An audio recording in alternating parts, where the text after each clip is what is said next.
Хочу провести сегодня краткий видеоотзыв о проделанной работе покладки печки камина по проекту Михаила Корошкевича.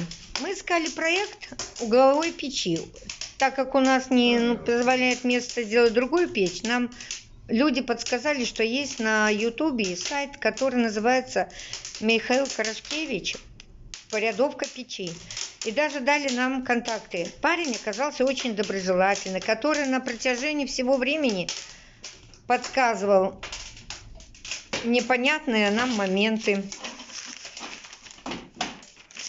Вот ее можно использовать как камин. И вот сейчас вот закрыли, это идет как отопительная печь. Одну заслонку надо закрыть. Нет. Он сказал, одну закрыть надо. Сушится. Надо все открыто. Так. И вот строительство завершилось. Печка выглядит лучше, чем в проекте. То, что нам и надо было. Ее можно использовать как камин или как обогреватель.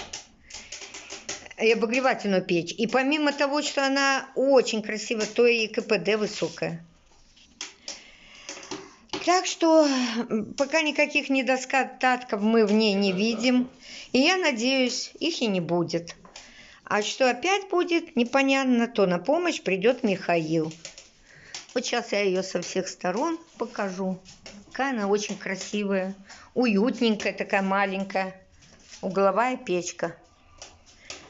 У нас помещение 49 квадратов.